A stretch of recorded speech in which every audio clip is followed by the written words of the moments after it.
방언기도의 실제적 영적 유익의 8번째는 방언기도가 우리가 다가올 미래에 알 수 없는 것을 성령께서 대비하도록 기도해 주신다는 겁니다. 이거는 아는 사람도 있고 모르는 사람이 있어요. 방언기도는 무슨 내용인지 통역을 받지 않는 이상 방언기도가 무슨 내용인지는 알 수는 없어도 방언기도를 한다는 것은 결국 우리 장래에 대한 것을 대비케 하기 위해서 기도하게 하시는 거거든요. 근데 장래에 관한 어떤 걸 대비케 하냐 할 때 딱 두 가지예요. 안 좋은 것은 피해가게 하고 좋은 것은 만나게 하려고 대비케 하시는 거예요. 기도로.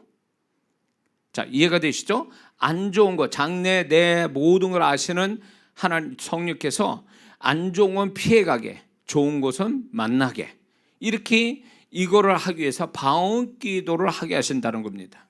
그런데 여기에서 이 방언기도의 장래에 대해서 대비케 하는데 이걸 시간의 개념으로 볼 때 두 가지로 대비케 하세요. 첫 번째는 규칙적으로 기도하는 가운데 성령께서 대비케 하시는 게 있고, 또 하나는 돌발적으로 기습적으로 기도하게 하시는 게 있어요. 그러니까 두 가지를 성령께서 쓰신다 그거예요. 그래서 이제 우리가 늘 기도하는 그런 평상시에 기도하는 그 시간들 속에서 우리의 그 방언기도를 통해서 나의 장래를 대비케 하지만 돌발적으로 내가 전혀 생각지 않는 시간에 이렇게 기도를 강권적으로 시키는 때가 있다 그거예요. 두 가지 개념으로서 두 가지 형태로 우리를 장래를 대비케 하는 방언기도 하게 하신다 할 때에 여기서 이제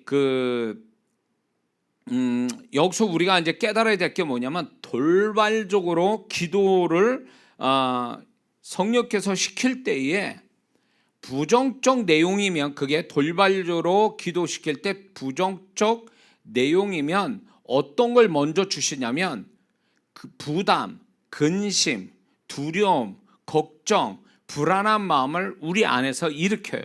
그래서 돌발적으로 그 시간에 그런 마음이 올 때 확 기도를 하게끔 만드시는 거죠. 이런 마음을 불어넣어 주시는 건 뭐냐면 장래에 안 좋은 것들이 내 앞에 그냥 직진했다가는 모르고 그냥 기도도 안 하고 그냥 갔다가는 그 안 좋은 게 피해가야 되는데 피해가지 못하고 기도하지 않았기 때문에 확 이렇게 부딪혀서 손해보고 어려움 당할 수도 있으니까 그런 것들을 피해가도록 하기 위해서 먼저 마음에 돌발적으로 기도할 수 있도록 마음의 근심이나 염려, 알 수가 없는 마음의 근심, 불안, 부담, 불안한 마음, 이런 걱정, 이런 마음들을 막 일으켜서 기도를 돌발적으로 하게 하신다 그거예요. 이해가 되시죠? 이해가 되십니까? 대답을 해줘야지 내가 설명을 다시 하지, 하던가 하지. 예? 이게 영적인 이야기이기 때문에 이게 설명이 안 되면요, 나만 알면 뭐 하냐고. 설명이 돼서 이해가 돼야 그거를 알고 개념을 알고 기도하지. 그런데 이런 게 있어요. 피해야 될 그 부정적인 내용, 장래에 있을 부정적 내용도 두 가지 형태가 있어요.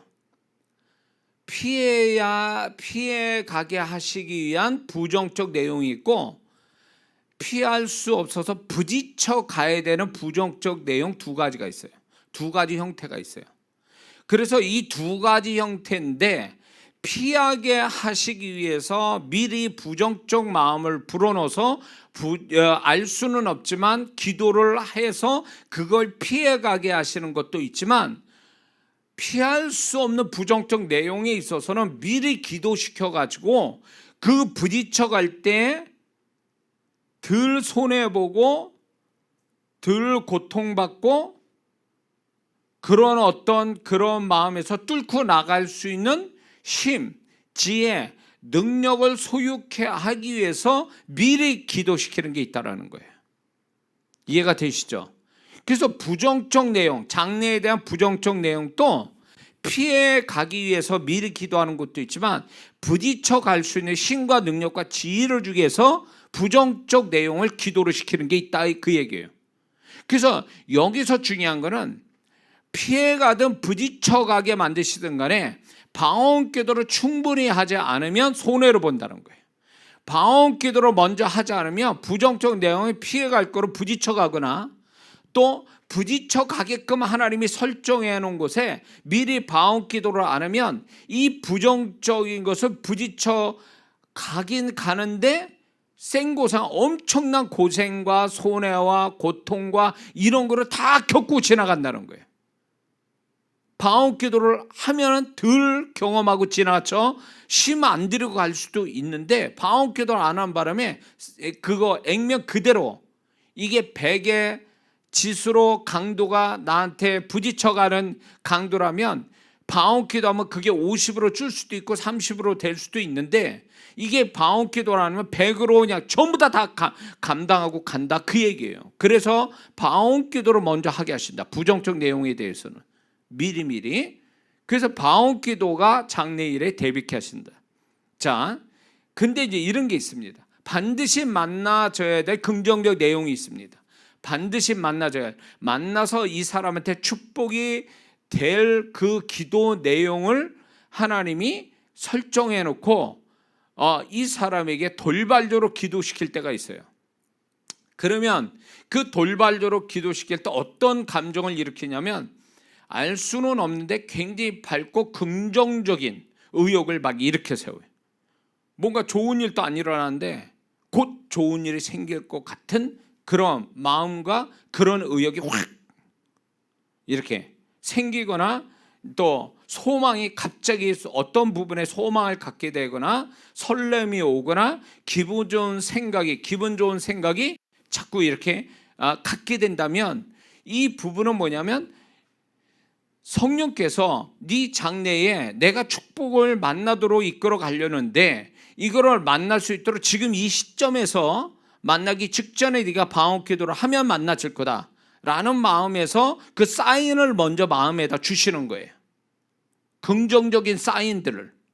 그래서 그걸 알고 다 제껴놓고 그걸로 해서 열심히 기도해서 뭔가 이렇게 기도하고 나면 뭐가 오냐면 좀 뭔가 후련하다. 할 거 다 했다. 안심이 된다. 이런 마음이 딱 들으면 이제 이 사람의 기도가 이제 하나님이 만나지게 할 것을 만나도록 준비가 된 거예요. 기도 끝난 다음에 그런 마음이 든다면. 자, 아까 얘기한 부정적인 내용이 피해가도록 하나님이 미리 기도시켰다면 처음에는 그 부정적인 내용 때문에 막 근심하고 불안하고 두려움도 막 오았는데 그때 막 기도를 막 했더니 뭔가 안심이 되고 편안함을 갖게 되고 평강이 임하고 뭔지 모르게 좀 기쁨이 생기다면 그거 무엇을 얘기하냐면 그 피해야 될 것을 피하게 됐다는 걸 하나님이 사인을 그렇게 주시는 거예요. 그러니까 이 돌발적인 기도를 우리가 잘 캐치하고 있어야 된다는 거예요. 이게 방언 기도가 그 역할을 하는데 방언 기도를 하게끔 성령께서 우리 마음 안에서 그렇게 사인을 보낸다 그거예요. 그거를 알아채고 늘 규칙적인 기도도 해야 되지만 돌발적인 기도도 다 순발력 있게 해야 된다는 거예요. 그러니까 여기서 이제 방언 기도하는 사람의 문제가 뭐냐면 자기가 규칙적으로 만약에 저녁마다 기도를 해요. 근데 하나님은 이 사람이 아침부터 시작을 해가지고 오후쯤에 뭔 사건이 생길 조짐을 성령은 알고 계시는 거예요. 그래서 오후 되기 전에 이 일이 벌어지기 전에 성령께서 마음에 어떤 마음을 주시는 거죠. 기도에 돌발적인 기도하도록. 근데 그거를 눈치 못 채는 거예요. 눈치 못 채고 자기 생활에 바쁘다 보니까 눈치 못 채고 있다가 눈치를 채도 이렇게 생각하는 거야. 저녁에 기도할 건데 뭐 이렇게 생각. 아니 지금 저녁에 기도할 게 아니라 지금 낮에 오후에 일 벌어질 일이라는 거예요. 그러면 돌발적인 기도를 해야 되는데 돌발적으로 그거를 순발력 있게 바로바로 성령이 마음 주실 때 기도를 해야 되는데 그게 부정적이든 긍정적인 내용이든 그거에 따라서 기도해야 되는데 안 하면 어떻게 돼요? 부딪히는 거예요. 손해볼 거 다 손해보고 고통받을 거 다 받고 좋은 것은 피해서 만나줄 건데 피하고 안 만나지고 이렇게 돼버린다는 거예요. 그러니까 우리가 규칙적으로 기도하는 것만 의지해서는 안 된다는 거예요. 많은 사람이 기도는 자기는 하는데 왜 하나님의 타이밍, 하나님의 기회, 하나님의 손길이 안 나타나냐라고 할 때 이 정답이 바로 여기 있는 거예요. 왜 하나님이 성령께서 그렇게 이렇게 돌발적으로 기도시키는, 즉흥적으로 기습적으로 기도시키는 것에 왜 감지를 못하냐 그거죠. 이미 그 사람 마음 안에서 다 이미 사인을 보내고 있는데, 그거는 여유를 부리거나 아니면 그런 영적인 감각에 무디거나 아니면 게으름을 통해서 뭐 저녁에 할 건데 뭐 내일 아침에 할 건데 뭐 이렇게 하다 그걸 놓치는 거예요. 타이밍을 놓치는 거예요. 그래서 기도를 많이 하는 거 좋아요. 그러나 더 중요한 게 뭐냐면 기도를 타이밍에 맞게 기도해야 된다는 게, 다 하나님의 타이밍. 내 시간에 맞추는 게 아니라 하나님이 이때 기도해야 돼. 성령께서 야 지금 기도해야 돼. 그러면 지금 기도하는 게 그게 기도 잘하는 사람이지, 기도 지금 시간 하라고 그랬더니 아니요 나 저녁에 기도할 거예요, 이런 식으로 가버리니까 기도를 해도 손해볼 거 다 보고 고생할 거 다 하고 축복은 못 만나지고 불행은 만나지고, 그러면 이 사람은 이런 생각, 나 기도했는데 왜 나한테 이런 일이 벌어지지, 이렇게 하는 거예요. 그러면 성령께서 기도할 타이밍을 줬는데 뭐 했냐고요, 그 시간에. 그거보다 더 중요한 문제가 어디 있어요. 이제 제가 조윤기 목사님이 옛날 한 40년 전, 50년 전 쓴 책에 이제 간증을 글에서 간증이 하나, 이제 제가 지금도 기억이 나는 게, 어느 여의도 순복음교회 어느 집사님이 교회를 가다가 갑자기 중간에 마음이 불안한 마음을 들어서 기도를 그 시간에 했는데, 그 시간에 그 아들이 교통사고 당할 뻔했는데 당하지 않은 거에 대해서 뒤늦게 알게 된 거예요.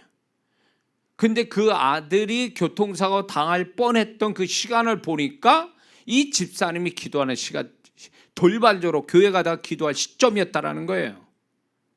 그러니까 적어도 우리가 기도만 잘하는 사람이 되는 게 아니라 기도에 대한 감각을 가져서 성령께서 기도하는 시간에 타이밍을 주실 때 바로 기도할 줄 아는 사람이 기도 잘하는 거지, 기도만 열심히 하는 게 기도 잘하는 게 아니다, 그 얘기예요. 그러니까 많은 방언 기도하는 사람들이 이 부분을 놓치고 가는 거예요. 저녁에 4-5시간 기도하면 뭐하냐고. 타이밍에 딱 맞춰 기도할 줄 알도 그것도 알아야지. 저녁에 4-5시간 기도하는 거 좋아요. 그러나 성령께서 느닷없이 기도시키는 것도 그것도 잘해야 될 거 아니에요, 돌발적인 기도를. 그거는 전혀 감을 못 잡고 있는 거예요. 그러니까 이런 거에 대해서 우리 일이 기도했다고 해서 하나님이 다 막아주시고 이런 것도 아니잖아요. 우리가 분명히 우리가 충분히 기도했다 해도 어딘가 구멍이 나서 어디서 문제가 뻥뻥 터질지 모르는데, 성령은 그거 아셔서 우리가 피해갈 건 피해가게 하고 만나질 건 만나지게 하게끔 시간을 딱 정해놓은 것들인데, 그 시간을 맞춰서 기도해야 하나님의 계획대로 딱딱 돌아가는데, 그 타이밍에 맞는 기도를 안 하니까 하나님의 계획이 또 깨지는 거죠, 그 사람을 향해서. 이 부분을 몰라서 많이 기도하는 자의 손해가 여기서 나오는 거예요. 이해를 못하는 거죠. 나는 기도 많이 했는데 왜 나는 이런 일이, 왜 나는 방어를 못했고 나는 왜 피하지 못했을까에 대한 이유가 여기 있는 거예요. 그래서 기도를 많이 하면 어떻게 되냐, 기도를 많이 하면 중요한 건 기도 양을 늘려서 기도 많이 하는 거 잘하는 거예요. 그러나 기도를 통해서, 방언 기도 통해서 기도에 대한 영적 감각이 예민해야 기도 잘하는 거예요. 기도를 많이 해서, 방언 기도 많이 해서 기도에 대한 영적 감각이 예민해지는 거. 그래서 성령께서 야 지금 기도해야 돼, 그러면 바로 기도가 들어가고, 그리고 성령께서 야 이거 한 20-30분 해야 돼, 그러면 바로 또 20-30분 그냥 기도가 되고, 이렇게 성령께서 우리를 기도를 어떻게 하기를 원하시는 거에 대한 기도의 감각이 있는 것, 이게 기도 잘하는 사람의 특징이에요. 근데 문제가 뭐니까, 제가 기도하는 좀 한다는 사람들을 만나보면 자기가 정한 시간에 자기가 정한 시간 동안 기도하는 걸로 기도를 잘한다고 생각해요. 그럼 무시로 성령이 기도시킬 때 뭐 했어 그러면? 그런 기도를 전혀 감을 알지 못하는 거예요. 그렇게 기도해야 된다는 걸. 돌발적. 아니 우리 인생이 딱 이렇게 우리가 이렇게 딱 정해져 있냐고. 우리 삶이 그게 내가 생각대로 하루의 삶이 그렇게 딱딱딱 정해져 돌아가냐고. 우리가 전혀 생각지 못한 일들이 벌어질 수 있잖아요. 그건 우리가 모르잖아요. 장래를 몇 시간 후의 일도 모르잖아요. 그러면 그 모든 걸 아시는 분은 성령님이시잖아요. 우리 갈 길을 다 아시는. 그러면 그 성령님이 우리를 알아서 고쳐줄 때 그 감각은 있어야 되는 거 아니에요? 기도해야 된다는 감각, 뭘 언제 어느 시간에 기도해야 될지에 대한 기도의 감각을 가지고 사는 것이 굉장히 중요한 문제예요, 이게.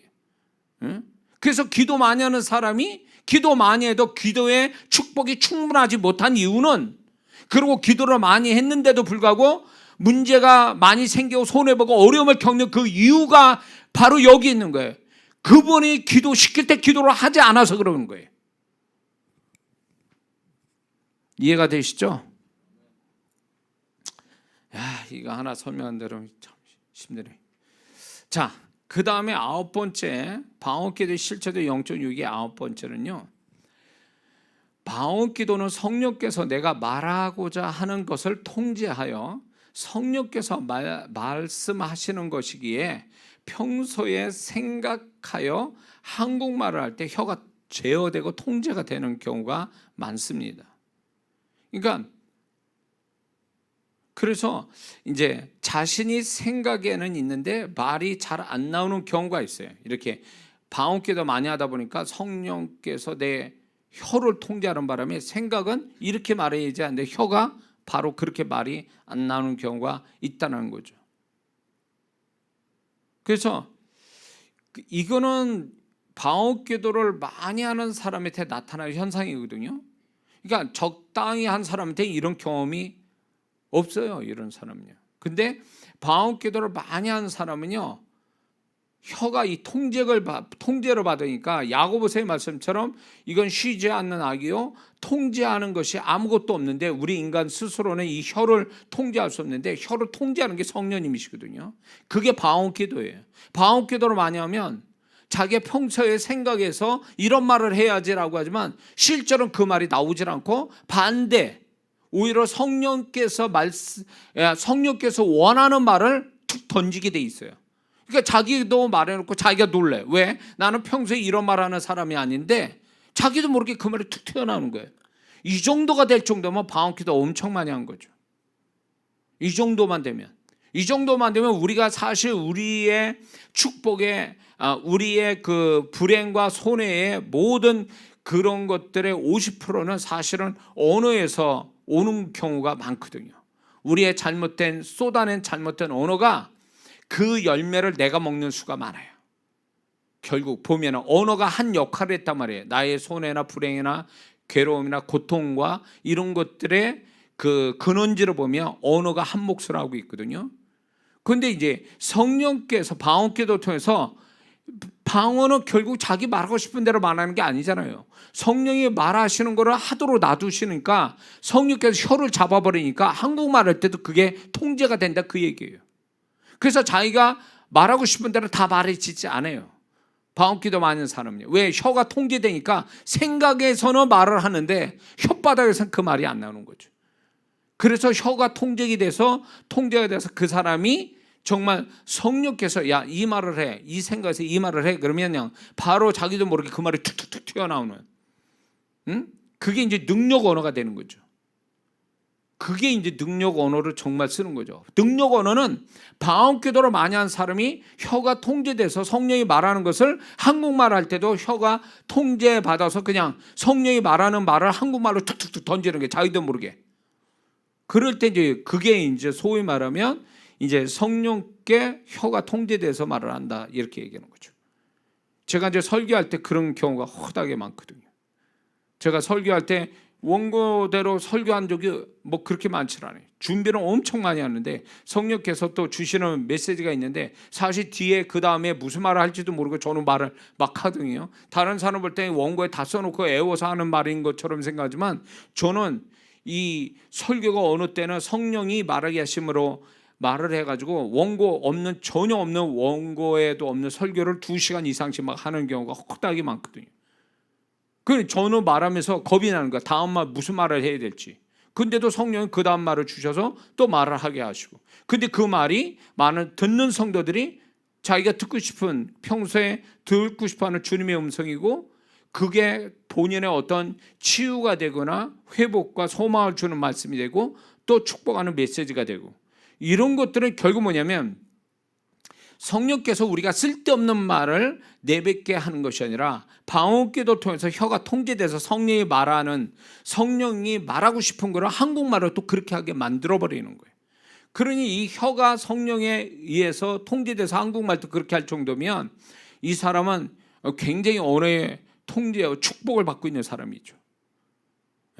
사람이 말 실수로 인해서 막 뭡니까? 장관도 그냥 그 자리에서 몇 시간 만에 내려오는 그런 경우도 허다잖아요. 잘못 말해가지고 그 잘못 말한 한마디 때문에 그만큼 언어의 능력은 대단한 건데, 그 언어를 성령이 방언기도를 통해 통제해 주시니 얼마나 좋냐 그거죠. 자, 그 다음에 10번째 이제 방언기도의 실제적인 영적 유익은, 그 방언기도를 하면 영감이 일어납니다. 영감이 이렇게 영감을 불러 일으킨다 이렇게 표현하죠. 영감이 일어난다는 거죠. 영감이 발생된다는 거죠. 그러면 영감이라는 것은 이런 거예요. 두 가지로 우리가 이제 쉽게 해석을 하자면, 하나님이 주시는 계시적이고도 예언적인 생각과 이게 영감의 한 부분이고, 그 다음에 영적으로 깨달아지는 생각, 이 두 가지가 영감이에요. 자, 하나님만이 가지고 있는 생각을 그 생각과 영적으로 깨닫는 생각, 이 두 가지가 우리가 알아질 때 그게 영감이라는 거예요. 그래서 방언기도를 하는 사람이 한국말 기도하는 사람보다 영감이 뛰어날 수밖에 없어요. 왜 그러냐면 성령께서는 하나님이 깊은 것까지도 통달하신, 깊은 것까지 알고 있는 성령께서 하나님의 생각을 우리의 영과 혼에 전달해 주기 때문에 그렇습니다. 그래서 이 방언기도를 통역해보면, 방언을 통역해보면 그 사람의 영의 비밀을 얘기하고, 두 번째는 하나님의 비밀을 얘기해요. 그래서 이게 예언하고 틀려요. 이 예언은 하나님이 그 사람한테 말씀하고 싶어하는 것들을 얘기하시지만, 방언 통역은 그 사람이 방언하는 가운데 그 사람의 영이 말한, 하나님께 말한 것을 하나님이 그 부분에 대답을 해 주시는 비밀을 얘기하는 거죠. 그래서 이 방언 통역이 예언하고 다른 이유가 거기 있어요. 그래서 오히려 방언 통역이 깊게 그 사람을 알 수 있는, 또 그 사람도 방언 통역을 통해서 하나님을 좀 더 자기하고 좀 더 소위 말하면 좀 더 그 가까운 느낌을 받죠. 왜냐하면 자기가 실제로 하나님께 기도했던 것들을 하나님이 그 대답을 자기한테 하고 계시는 거니까 이게 예언하고는 다른 차원이죠. 그래서 저는 예언도 좋지만 이 방언 통역이 훨씬 더 좋은, 어떤 뭐랄까 효과적인 면에서 좋다, 이게 더 좋은 거다라고 저는 얘기하고 싶습니다. 그래서 이 방언 기도를 많이 해서 영감이 이렇게 생기니까 이 방언 기도를 통해서 하나님의 생각을 읽게 되니까 이제 하나님의 뜻대로 행하고 하나님의 뜻에 순종하는데, 그렇지 않는 사람보다 훨씬 더 순종을 잘할 수 있다라는 거죠. 방언 기도를 하는 사람이. 왜냐하면 그 방언 기도를 통해서 계속 하나님의 생각을 알아채니까 거기에 그냥 쉽게 동화되고 쉽게 순종이 나올 수 있게 되죠. 그리고 이제 뿐만 아니라 영적으로 깨닫는 생각이 방언 기도 속에서 나와요. 그래서 저는 방언 기도 하다가 옆에다 노트를 놓고 막 쓰는 경우가 많아요. 왜? 방언 기도하다 깨닫게 하시는 것들이 너무 많아서 막 받아 쓰느냐고. 이 방언 기도를 하는 가운데 많이 이렇게 쓴 글들이 많아요. 그게 굉장히 많은 깊은 깨닫는 거죠. 그런 것들을 제가 쓴 노트들이 있어요, 따로. 그래서 이런 것들이 세상의 지식으로 나올 수 없는 하나님 영적인 것들을 주시는 거기 때문에 이 깨닫는 것, 그 다음에 하나님의 생각을 갖는 거, 읽는다는 것이 결국 내 영혼에 살이 되고 피가 되는 거예요. 나의 영혼을 건강하게 만들고 나의 영혼을 더 힘있게 만들고 나의 영혼을 지혜롭게 만드는 것이 여기 있어요. 영감이라는 걸 통해서. 이해가 되시죠? 자, 11번째는요. 11번째는 이 방언 기도를 하게 되면 영의 세계를 경험할 수 있는 중복 기도를 방언 기도로 실감나게 할 수 있다는 것입니다. 방언 기도를 통해서 자기 것만 아니라 다른 사람 거를 기도하면 그 사람에 대한 영의 세계에 벌어지는 것을 감지할 수 있다. 그래서 이 방언 기도는 자기만 아니라 다른 사람에 대한 영의 세계에 벌어지는 것을 감지할 수 있는 능력을 주시기 때문에 이게 굉장히 그 입체적인 기도가 될 수 있다는 거죠. 영의 세계를 또 경험하게 되니까. 그냥 아리송하고 추상적이고 단어 이렇게 기도 내용만 나열하는 게 아니라 그 1차원적으로 그렇게 나열하는 게 아니라 이거에 대한 영적인 느낌, 영적인 어떤 느낌을 알면서 기도하게 되니까 굉장히 실감나는 기도를 할 수 있게 되는 거죠. 그래서 여기서 이제 하나님은 어떻게 생각하시는가, 마귀는 어떻게 역사하는가, 이런 부분들이 이제 그런 게 이제 방언기도에서 나타나게 되고 또 그게 이제 느껴지고 보여지고 들려지고 알게 되면서 이제 기도하게 만드는 게 방언기도예요. 한국말로는 이렇게 경험이 안 되잖아요. 한국말 가지고는. 그래서 방언기도는 기도만을 위한 게 아니라 이 방언기도 자체가 사실은 우리는 영의 세계를 좀 더 실감나게 경험시켜 주는 하나의 통로 역할을 준다, 그거예요. 방언기도 자체가. 그래서 방언을 할 때 왜 나는 그런 걸 경험 못하죠? 라고 하는 사람이 있어요. 그거는 기도에만 초점을 두고 기도만 해서 그런 거예요. 이쪽 방향으로 좀 마음을 열고 그걸 너무 집착하면 안 되지만 이쪽 방향으로 좀 마음을 열고 기도하다 보면 성령께서 얘가 이걸 사모하는구나, 얘가 이런 걸 또 알게 원하는, 그러면 성령께서 알아서 다 경험시킨다는 거죠. 제가 영적으로 훈련받을 때 청년 때도 그랬고 제가 이제 집회 나가기 전에 경험했던 이 영적 체험들이요, 제가 원했다라기보다는 그분이 일방적으로 방언기도를 너무 많이 하니까 그 속에서 그분이 일방적으로 막 보여주고 들려주고 알게 하신 것들이에요, 사실. 근데 그 근원이 다 뭐냐면 그게 핵심 뭐냐, 방언기도에서 모든 게 진행됐다라는 거예요. 방언기도에서. 근데 누가 어떤 사람이 방언기도를 우습게 하냐, 그거예요. 하나님 모독하는 거고 그거는 진짜 아닌 게 아니라 무식한 걸 자기 스스로 드러내는 사람이라고. 이런 사람 알지도 못하면서. 자,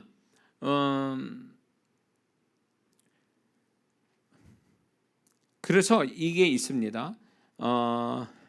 우리가 방언기도를 해서 영의 세계를 이제 감지하고 경험하게 되는데 왜 그러면 그렇게 되는 이유는 뭐냐 할 때, 방언기도하면 혼이 이제 제어가 되고 성령의 통제를 받고 혼이 무기롭게 이렇게 잠잠해지죠. 그의 혼의 능력들이 잠잠해지고 이게 방해를 걸지 않으니까 자연히 영이 움직이면서 혼이 방해를 걸지 않으니까 이 성령께서 영과 함께 영의 세계를 막힘없이 경험시켜 주는 거예요. 그래서 혼은 그 영의 세계 경험한 것들을 고스란히 다 그거를 감지하게 되는 거죠. 근데 만약에 혼이 반발을 해요. 졸려, 지겨워, 딴 생각해. 그러면 성령께서는 방언기도에서 내용과 함께 영의 세계를 경험시키는데 혼이 그런 식으로 방해를 하게 된다면 감지가 될까요? 경험이 될까요? 안 돼요. 그래서 똑같은 시간을 가지고 방언기도하는 사람이라도 혼의 통제를 받고 방언기도하는 사람과 혼이 난리를 쳐가지고 방해를 받으면서 기도하는 사람은 차원이 달라요. 영적 세계를 경험하는 차원이 달라요. 그래서 방언 기도를 하면서 자기가 원하지 않는데 영적 체험이, 영적인 감각이, 영적인 어떤 현상들을 경험한 사람이, 제가 볼 때에 10명 정도 기도를 한다, 방언 기도한다면 두세 사람이면 많은 거예요. 사실 영적 경험하는 게. 그 나머지는 뭐냐? 나머지는 혼의 방해를 너무 많이 받아가지고 이 혼의 방해 때문에 영적인 경험을 전혀 못하는 거예요. 전혀 못하는 거예요. 그러니까 이 사람은 한국말로 기도하나 방언 기도로 하나 똑같아. 경험 못하는 건 똑같다는 거죠. 그러니까 혼을 못 이기면, 혼을 통제하지 못하면, 방언 기도에서 통제하지 못하면 결국 영적인 어떤 깨달음, 영적인 경험, 영적인 어떤 실상을 경험 못한다는 거죠. 영의 세계에 관해서. 응? 이게 문제죠. 그러니까 자, 그래서 이게요, 제가 얘기했지만 방언에 집중력이 뛰어나서 방언 기도를 하는 사람은요, 이 집중력이 뛰어나서 그 혼이 잠재우고 영으로 바로 영이 움직여서 혼은 절대로 방해 걸지 않는 그런 상태로 빨리 들어가는 것을 해주는 게 그 방언 기도의 집중력에서 발생이 되는 거거든요. 그러니까 집중을 못하고 혼의 방해를 받게 되면 그 사람은 분명히 영적인 기도하는 거, 방언 기도라는 영적인 행위를 갖고 있음에도 불구하고 그 사람은 영의 세계나 영이 충분한 상태로 활동하지 못하는 원인이 돼요. 그래서 이제 제가 지난주 비유 들었죠. 혼의 영향을 받고 혼의 지배받고 혼을 뛰어넘지 못하는 방언 기도는 중력의 법칙을 받는 지구 땅덩어리에서 사는 것 같은 느낌을 받는다. 중력으로 다 끌어당기니까 이 중력이라는 게 혼의 능력으로 비유될 수 있어요. 그러니까 혼의 능력이 있으니까 기도를 아무리 열심히 해도 이게 깊이 못 들어요. 공중에 몇 발짝만 이렇게 공중에 뛰어도 바로 1, 2초 사이에 딱 땅이 떨어지는 혼의 영향을 받아도 기도를 깊이 못 들어가요. 그런데 이거를 뚫고 방언 기도를 이렇게 집중력 있게 깊게 하잖아요. 그러면 혼이 통제가 되면서 이제 중력의 법칙을 받는 게 아니라 무중력 상태로 들어간다는 거죠. 그러니까 중력의 법칙을 뛰어넘는 대기권 바깥으로 가니까 이제는 중력의 법칙을 안 받으니까 그 대기권에 있는 그 우주인들은 어떻게 됩니까? 붕붕 떠다니잖아요. 쉼 안 들이고. 그러니까 방언 기도가 혼이 통제가 된 상태에서 영이 막 이렇게 이제 대기권 바깥에 있는 것처럼 이제 혼의 영향 안 받으면 영이 마음껏 그냥 경험하고 알게 되고 듣게 되고 보게 되고 알게 되고 깨달아지고 영적인 거, 이게 이제 나타나는 거예요. 이게. 그래서 실제로 어떤 현상이 일어나느냐, 대기권 바깥으로 나가는 방언 기도의 상태는요, 굉장히 자기가 기도하면서도 가벼움을 느껴요. 집중도 잘 되고, 그리고 하나 이렇게 힘이 안 들어요. 힘이 안 들어. 근데 이게 방언 기도가 혼의 영향을 자꾸 받으면 어떻게 되는 줄 아세요? 힘들어요. 첫째, 힘들고 이게 막 그렇고 그냥 빨리 그만하고 싶고, 그래서 기도하는 게 자꾸 혼의 감정들이 자꾸 발동이 돼 버리니까 되도록 기도를 빨리 끝내고 싶은 마음이 드는 이유가 여기 있는 거예요. 그러니까 이렇게 혼의 영향을 받는 방언 기도하는 사람은 항상 기도의 개념이 뭐냐면 재미없고 힘들고 정말 빨리 끝내고 싶은 기도의 개념을 갖고 있죠. 근데 이게 그 혼의 방해를 안 받는, 혼으로부터 자유하는 무중력 상태로 집중력 있게 기도하게 되면 이 상태에서는요, 기도는 항상 쉼 안 들고 재밌고 그리고 굉장히 가볍고 집중이 잘 되고 이런 개념으로 이해가 된다, 그거예요. 자, 그래서 우리가 이제 이 방언 기도를 통해서 영의 세계를 실감나게 경험할 수 있다. 이런 거죠. 이 12번째는 기도하는 동안에 임재가 오기 때문에 사단의 공격으로부터 보호하심을 입는다는 거죠. 자, 그런데 방언 기도를 하면 임재가 자동으로 옵니다. 그런데 방언 기도를 만약에 방언 기도 하기 전에 임재 초청을 하고 기도하면 훨씬 더 유익하다는 거죠. 방언 기도 하기 전에 성령의 임재를 초청하고 기도하면 훨씬 더 임재가 강하게 오면서 기도하는 데 힘 안 들어요. 그런데 이게 이제 방언 기도를 하면서 이제 거기서 자연스럽게 오는 임재 가운데 기도를 방언 기도하면 그 임재 자체가 사단의 역사를 보호해 준다는 거죠. 사단의 역사를 보호해 줘. 자, 그래서 사단의 그 어떤 악한 영의 보호를 받게 됩니다. 기도하는 동안에. 근데 이런 경우가 있죠. 방언 기도하는 중에 악한 영이 역사하는 사람이 있어요. 그러면 이게 무슨 원리로 이렇게 되느냐 할 때 임재가 강한 상태에서는 사단이 악한 영이 그 사람의 임재를 뚫고 들어와서 방해할 수는 없어요. 임재가 강한 상태에서는요. 그러면 악한 영이 방언 기도하는데 악한 영이 역사하는 건 뭐냐라고 할 때 방언하면서 임재가 오니까 그 임재가 그 사람의 혼과 육에 임하게 되거든요. 그러면 무슨 현상이 오냐면 그 사람 속에 숨어서 역사했던 악한 영이 드러나요. 정체를 드러낸다고. 그러니까 이게 정체가 드러나면서 방언 기도하는 사람을 방해로 거는 거죠. 나가지도 않으면서. 근데 임재가 워낙 강하게 오잖아요. 그러면 자동으로 나가게 돼 있어요. 근데 임재가 강하지 않으면 얘네들이 정체가 드러나는 데서 괴롭히는 거예요. 이 기도하는 사람을. 그래서 이제 이거를 오해하는 사람이 있는데 이런 거예요. 악한 영이 방해를 하고 방언 기도할 때마다 악한 영이 역사하니까 마귀가 주는 방언인데 이렇게 했는데 마귀가 주는 방언은 없어요. 구원받은 자가 마귀 방언을 받는다? 저는 여태껏 못 봤어요. 악한 영이 역사를 하는 것은 외부에 침투해서 임재가 가운데 침투해서 들어온 게 아니라 내부적으로 있는 악한 영이 그 사람 안에 있는 게 정체를 드러내는 거예요. 근데 여기에서 우리가 임재가 약하기 때문에 그 현장에서 악한 영이 워낙 강한 영이 역사를 해서 기도를 방해한다. 그리고 그 사람이 기도하는데 임재가 약하다 그러면 그 강한 영이 치고 들어가서 그 사람을 괴롭힐 수는 있어요.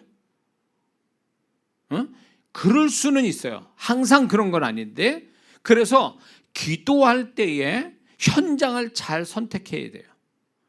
악한 영이 역사를 강하게 하는 현장에서 기도하게 되면 그 자기가 기도하는 데서 임재가 그 이상의 임재가 없으면 영이 치고 들어와서 방해를 할 수 있어요. 그래서 현장이 그래서 중요한 거예요. 근데 또 반대로 이 사람은 영이 약하고 기도를 충분히 못해요. 근데 현장 자체가 임재가 워낙 강한 임재 현장이면 그 사람이 자기와 상관없이 막 기도 시작하면 성령이 알아서 막 끌고 가는 기도를 할 수도 있어요. 이게 현장에서 오는 거예요. 현장의 축복이에요. 그런데 이제 그런 거 말고 내가 임재가 왔는데 안에서 있던 귀신이 나도 몰랐던 그 악한 영이 정체를 드러내고 괴롭힐 때가 있어요. 그렇게 되면 기도를 진행시키지 말고, 그런 상황에서는 기도를 진행시키는 게 아니라 스톱하고 방언으로 축기를 하든가, 그 귀신을 축기를 하든가, 한국말로 축기를 하든가 어떤 사역을 해야 돼요. 기도로 진행할 게 아니고. 이해가 되시죠? 근데 여기에서 우리가 이제 잘 모르는 분을 위해서 얘기하는 거예요. 방언으로 축기하면 귀신이 알아듣냐? 못 알아듣죠. 악한 영은 방언을 해석할 수가 없어요. 이 방언을 못 알아먹어요. 그런데 왜 방언으로 축기하는데 귀신이 나가냐 할 때에 귀신은 그 방언을 알아듣지 못하지만 우리가 그런 걸 가지고 기도를 하고 있는 거 성령이 아시기 때문에 성령이 알아서 그 능력으로 귀신을 쫓아내 주는 거예요. 이해가 되시죠? 그래서 악한 영이 방언으로 죽게 해도 괜찮아요. 근데 이제 한국말로도 죽게 하고 이거 방언으로 죽게 해도 두 가지 다 사용해도 상관은 없어요. 그런데 이제 이런 것도 있어요. 제어를 못하는 것 같다. 이거는 방언하는 가운데 죽기로 해도 제어가 안 된다. 악한 영이. 그런 방언을 스톱해야 돼. 방언 기도하지 마시고 계속 죽기 작업을 해야 돼요. 왜냐하면 이 방언 기도하면 혼이 이렇게 진공 상태가 돼버리거든요.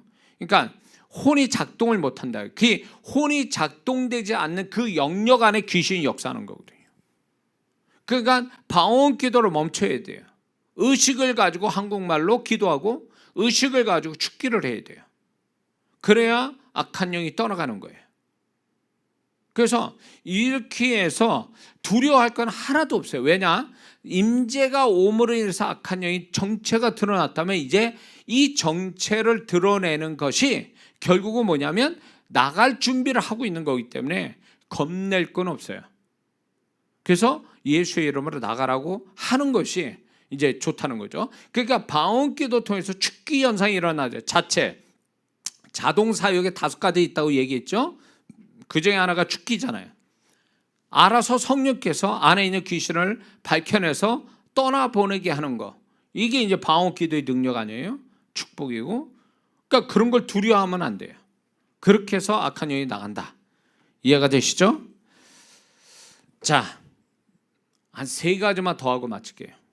또 13번째는 방언기도 할 때 영이 강하게 되어 혼을 제어하게 되고 혼의 잘못된 것을 교통정리하여 혼의 악하고 잘못된 습관, 특히 중독을 끊는데 이 방언기도가 힘을 준다는 거예요. 그래서 제가 영성에 관한 책을 이제 특히 이제 미국 영국에서 이제 그 영성 사역자들의 그 사역자의 글을 읽어보면 이 방언기도를 통해서 마약, 어떤 알코올, 그 다음에 이제 여러 가지 중독 현상을 일으킨 이런 데서 귀신이 떠나가고 그 습관이 중독이 끊어졌다라는 간증을 수도 없이 하고 있어요. 그래서 이게 왜 그러냐면 방언기도를 많이 하면 영이 건강해지죠. 건강한 영이 혼을 강제로 교통정리시켜요. 잘못된 걸 정리시킨다 그거예요. 그래서 그런 것들이 이제 더 이상 자리 잡지 못하게 소멸시켜요. 힘을 빼게 해서 결국은 떠나가게 만드는 게 이게 방언기도의 능력이에요. 나는 그런 경험 못했는데 거기까지 기도 안 해봐서 그런 거예요. 안 해봐. 이게 전혀 그런 간증이 없다면 이런 얘기가 거짓말일 수 있어요. 그러나 이런 간증은 수도 없이 있어요. 찾아보면요. 그러니까 이 방언기도가 영을 살리고 영을 건강하게 만들고 그 영과 성령이 합세해가지고 혼을 정리를 시켜버리니까 혼이 강제로 뭐가 되는 줄 아세요? 강제로 정리가 되는 거예요. 혼의 동의를 구하지 않아요. 혼을 강제로 정리시켜버리니까 거기에 습관, 혼의 그 감정, 생각, 의지에 붙어서 습관을 만들고 중독을 만드는 걸 다 깨트려버리는 거예요.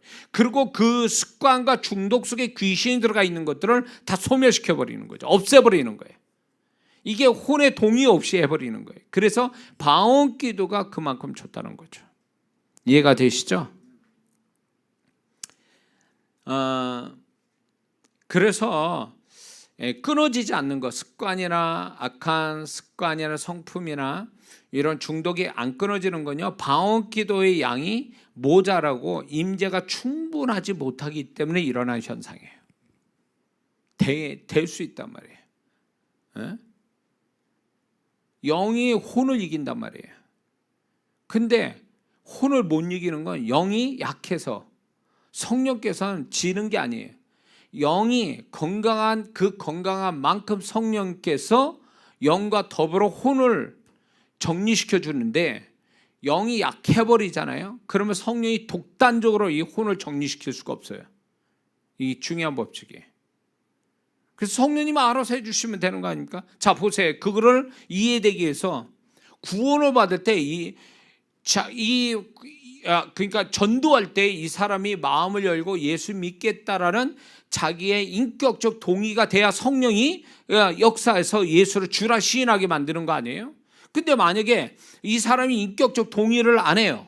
예수를 영접할 인격적 동의를 안 해요. 복음 듣고도. 그럼 성령님은 어떻게 그 사람한테 예수를 주라 시인하게 시키냐 그거예요. 강제로 할 수는 없거든요.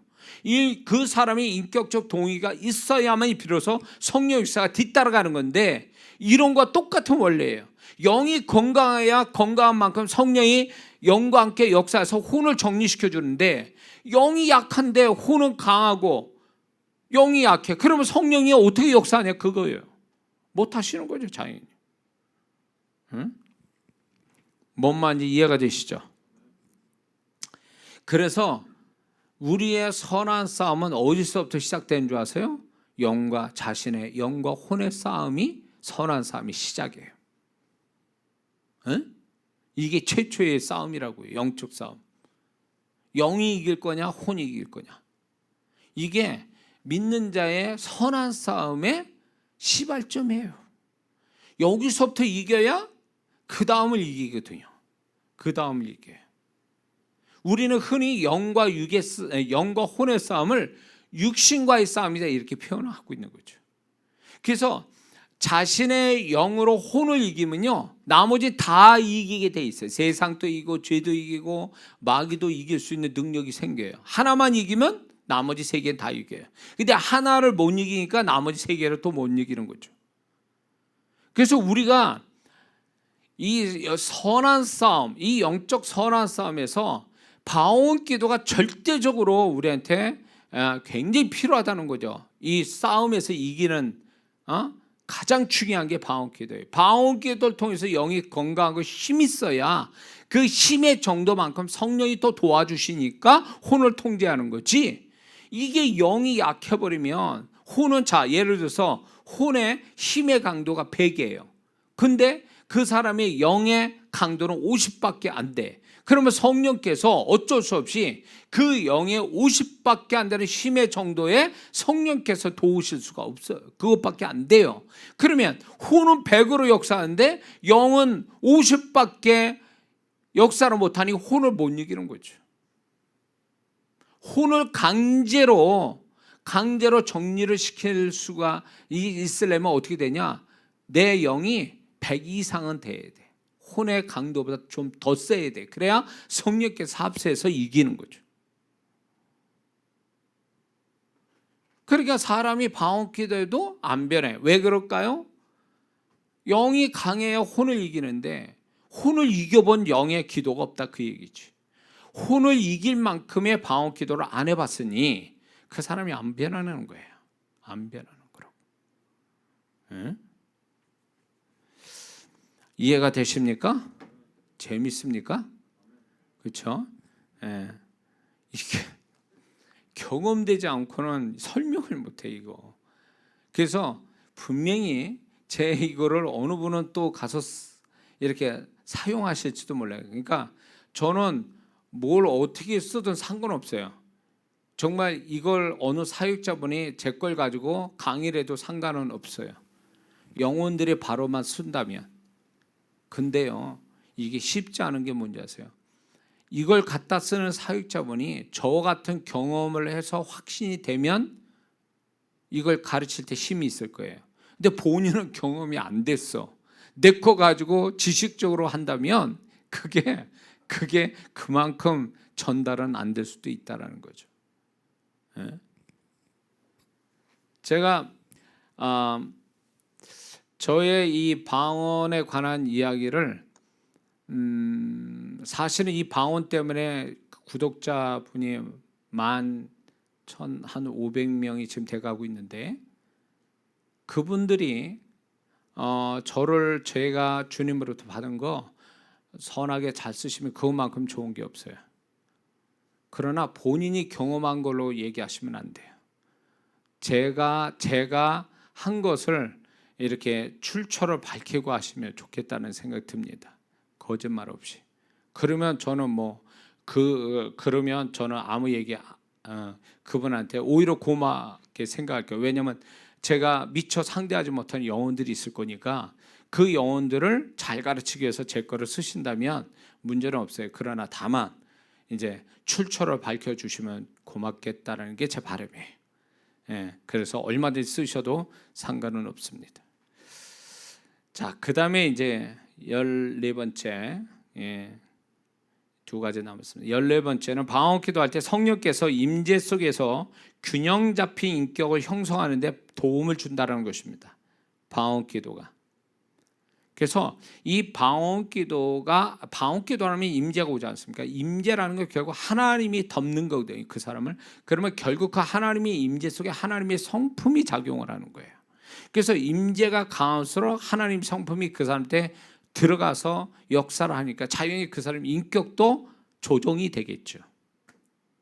그래서 이 방언 기도 많이 하는 사람일수록 아주 건강하고 아주 균형 잡힌 인격을 갖게 된다라는 것입니다. 하나님의 임재가 하나님의 성품이니까요. 그래서 이제 건강한 내용이 성령과 함께 혼에 작용해서 또 혼을 고쳐줘요. 혼을 고쳐요. 그러니까 방언 기도를 많이 하면 영이 건강해지죠. 힘이 있어지고. 그런데 그 영이 혼자만 가지고 있질 않아요. 이 영은 자연히 혼을 상대로 해서 혼을 또 고쳐주려고 한다. 그 얘기예요. 그러니까 영이 건강한 만큼 혼도 건강할 수밖에 없어요. 그래서 임재 자체가 이제 하나님의 성품이니까 그 하나님의 성품이 덮여지니까 강도만 세다 약하다 차이만 있지만 성령의 임재는 결국 하나님의 성품이 그를 덮어서 먼저 영을 건강하게 만드는 거죠. 힘 있고 건강하게 만든 게 이제 결국은 영은 혼자 그냥 자기만 먹고 이렇게 혼자만 눌러라라는 게 아니라 이것을 불완전하고 문제가 있는 혼을 또 다스리려고 하는 거죠. 그래서 혼이 영의 지배를 받고 영향을 받아서 혼의 변화가 일어나는 게 뭐냐면 균형 잡힌 인격으로 나타나는 거예요. 그리고 여기다 플러스 하나가 더 있는 게 그게 뭐냐면 영적인 어떤 성품으로 바뀌는 거죠. 그러니까 기도 안 했던 사람이 기도하고 봉사 안 했던 사람 봉사하고 순종 안 했던 사람 순종. 이게 혼의 지각에서 혼이 영으로부터 이렇게 고침받아서 흔히 우리가 이런 얘기 변화받았다라는 게 이거예요. 변화받았다라는 얘기는 보이지 않는 영에서 그 영의 작용으로 해서 혼이 뭔가 고쳐졌다는 뜻이거든요. 그게 변화받았다라고 우리는 표현하는 겁니다. 그러니까 혼의 변화가 오려면 영이 임재로 건강하고 힘이 있어져야 혼의 변화를 가져오는 거예요. 이해가 되시죠? 자, 그래서 이 임재가 하나님의 성품으로 인하여 하나님 성품이 있는 거니까 그게 덮쳐질 때에 영과 혼이 균형 잡힌 영과 혼이 된다. 이런 얘기입니다. 마지막으로 이제 방언 기도하면 자신의 영과 성령의 작용으로 세속적인 것과 마귀적인 어떤 생각을 소멸시킨다는 거죠. 그래서 방언 기도를 마치면 세속적이고 마귀적인 생각이 소멸되는 이유가 여기 있어요. 그래서 방언 기도를 많이 하면 내 안에 찌꺼기, 거머리 같은 이런 것들이 다 뜯겨져 나가는 거죠. 그래서 그 사람이 결국 이 방언 기도를 하다 보면 회개 기도보다도 이제 방언 기도 많이 하면 정결해져요. 자기가 기도 끝나고 나면 정결해짐을 내가 정결해졌어. 내가 좀 뭔가 좀 깨끗해졌어. 이런 좀 더 거룩해진 것 같아. 그게 뭐예요? 방언 기도 속에서 이 영과 성령과 내 영이 거룩해지고 정결해지니까 자연히 내 혼에 있는 것들 다 그런 것들이 소멸되는 거야. 다 사라져버린 거죠. 그래서 이 그 내영과 성령께서는 내 혼에 하나님을 거부하는 것들, 반대되는 것들을 청소한다는 거죠. 청소를 해. 그러니까 자연히 방언기도를 많이 되면 사람이 이제 소위 말하면 심플해지는 거예요. 점점 하나님이 원하는 어떤 심플함을 갖게 되는 거예요. 그리고 이제 이렇게 하나님 원치 않는 것들 있지 않습니까? 그런 생각, 어떤 지정의에서 속해 거기에 있는 하나님이 반대되는 거, 원하지 않은 것들이 이제 자기도 모르는 사이에 이게 소멸되어 가는 거죠. 소멸되니까 자연히 이제 하나님이 바라시는 존재의 모습이 점점 되는 거죠. 그래서 이런 경우가 있어요. 방언기도를 많이 하다 보면 이제 자기가 이제 이렇게 처음에 이렇게 방언기도 하다가 끝나고 나면 내가 왜 그때 그렇게 했지? 내가 미친 짓 하는 것 같아. 바보 짓 한 것 같아. 이러면서 본인의 어떤 그 지각이 아주 균형 잡힌 지각을 갖게 되는데, 이게 이제 소위 말하면 방언기도 하는 가운데 이 사람이 건강한 영혼이 되니까, 영이 되니까 이제 이 사람이 건강 영이 혼에 지저분한 걸 다 소멸시켜 버리니까 비로소 본래 하나님이 원했던 모습들이 나오는 거예요. 그래서 과거에 지저분한 게 자기한테 붙었을 때는 몰랐는데 그게 잘못됐다는 걸 모르는데, 방언기도 끝난 다음에 그게 다 뜯겨져 나가버리니까 원래 자기 모습으로 돌아오는 거예요. 그래서 내가 전에 왜 그랬어? 뭐 이런 식으로 자기를 놀래는, 자기가 이렇게 뭔가 누가 뭐 이렇게 나 변화돼야지라고 한 것도 아닌데 그게 이렇게 나타나는 거죠. 굉장한 거예요, 이 방언기도. 예. 그러니까 이 방언기도를, 이런 개념을 제가 가르쳐 드리면 여러분들의 유익함이 뭐냐? 전혀 방언기도가 맥을 못 잡는 거죠. 방언기도 유익이 뭐고, 방언기도는 왜 해야 되고, 기도만 했지, 기도의 도구로만 방언기도를 했지, 이런 방언 속에 실제적 영적 유익을 전혀 모르니까 재미가 없는 거예요. 근데 이런 거를 가르쳐 드리면 뭔가 이제 방언기도에 대한 어떤 축복, 영적인 축복, 소망, 또 이런 거를 이제 서서히 알게 되니까 그거에 대한 확신을 갖고 믿음 갖게 되면 실제로 이게 이제 역사를 하는 거죠. 듣고 보았으니, 들었으니 듣는 게 믿음이 돼서 이 사람이 이거에 대한 경험을 또 소망하게 되면서 성령께서 그렇게 또 역사를 해요. 그래서 이 방언기도가 응답만이 아니라 이 풍성한 영적 유익이 있다는 것을 알게 되면 이게 기도만 하기 위해서 방언기도는 하지 않는다는 거죠. 이런 부수적인 엄청난 그 사람의 존재에 관한 이 엄청난 역사가 이렇게 방언기도에서 나타난 걸 안다면 이 사람은 이제 방언기도를 하지 말라도 하게 돼 있죠. 그 유익이 너무 어마어마하니까, 영적 유익이. 자, 그래서 제가 적어도 방언기도하면서 성령께서 가르쳐 주신 것들을 제가 나름대로 정리를 이렇게 한 거예요. 이건 어디 책에서 배운 것도 아니요, 정리된 거, 편집된 것도 아니에요. 제가 순전히 방언기도를 하고 성령께서 가르쳐 주시고 또 검증하고 가르쳐서 또 그분들이 경험되고 이렇게 해서 나온 얘기들이니까 여러분들한테 이게 축복이 됐으면 좋겠습니다.